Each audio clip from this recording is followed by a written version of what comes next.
날씨가 따뜻해지면 자전거를 타는 사람들이 많아집니다. 그래서인지 3월부터 자전거 사고도 크게 늘어나는데요. 주로 차와 부딪히는 사고가 많았습니다.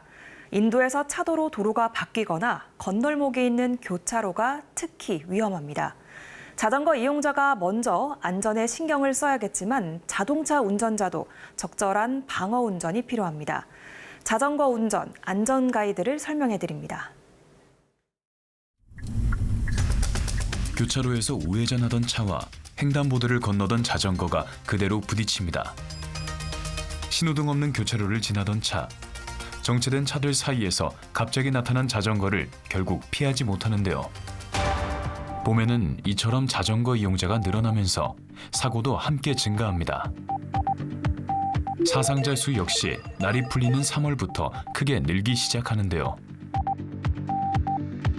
사고 유형을 보면 10건 가운데 7건은 자전거와 차가 부딪히는 사고였습니다. 차체가 크고 단단한 차와 신체가 그대로 노출된 자전거가 충돌하면 자전거 운전자가 상대적으로 크게 다칠 수밖에 없는데요. 자전거는 부딪혔을 때 뭐를 이렇게 자기를 보호해 주는 게 아무도 없잖아요. 그다음에 속도 자체가 아주 높지 않다 보니 헬멧 착용을 거의 안 하잖아요. 그러다 보니까 충돌 시에는 혹시 뇌 손상이나 이런 것이 이뤄질 가능성이 높아지고 중상이나 사망에 이뤄질 가능성이 더 높을 수도 있죠. 이 때문에 자전거 운전자들은 안전 장비를 꼭 갖추고 도로에선 늘 주의를 기울여야 합니다. 특히 차와의 충돌에 더욱 대비하고 조심해야 할 곳이 있는데요. 바로 교차로 주변입니다. 자전거 도로나 인도에서 차도나 건널목으로 도로가 바뀌는 곳에서 사고가 반복되기 때문인데요. 서울시 동대문구의 한 도로. 지난 2023년에만 이 근처에서 3번이나 차와 자전거가 부딪히는 사고가 있었습니다. 60대 남성이 화물차와 충돌에 숨졌고 2달 뒤 또다시 자전거를 타던 60대 남성이 다치는 사고가 잇따랐는데요. 서울 양천구의 한 도로에서는 1년간 5번의 자전거 사고가 있었습니다. 60대 자전거 운전자 1명이 숨지고 2명이 다쳤는데요. 이곳 역시 도로가 바뀌고 통행량이 많은 교차로였습니다. 운전자가 아무리 봐도 보이지 않는 부분, 즉 사각지대 안에 자전거가 있으면 바로 사고로 이어지는 부분이거든요. 특히 승용차의 오른쪽 부분은요, 승용차 운전자가 4.4m 이상, 그리고 화물차 등 대형 차량의 같은 경우에는 6.6m를 볼 수가 없는 거예요. 그래서 이 자전거를 운행하는 이 운전자는 그런 차량의 특성을 잘 이해를 하셔야 될 것 같고요. 자전거는 도로교통법상 차로 분류되는데요. 그만큼 교통법규를 잘 지켜야 사고를 막을 수 있습니다.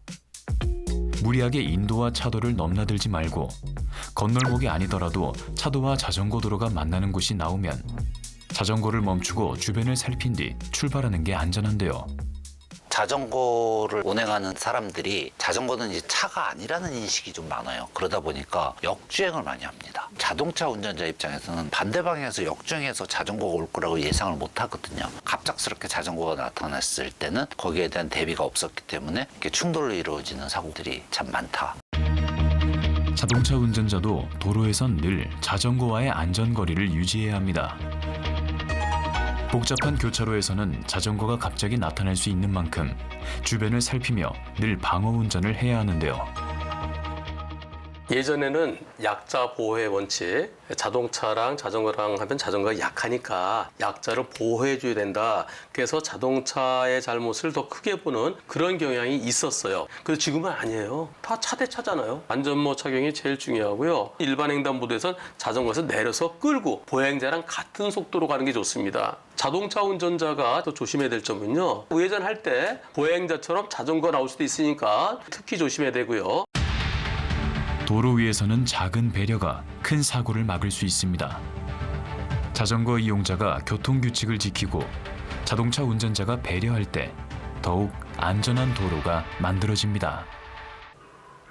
날씨가 많이 풀리긴 했지만 낮과 밤의 기온 차이가 큽니다. 건강관리에 신경 쓰셔야겠습니다. 재난방송센터 오늘은 여기까지입니다. 고맙습니다.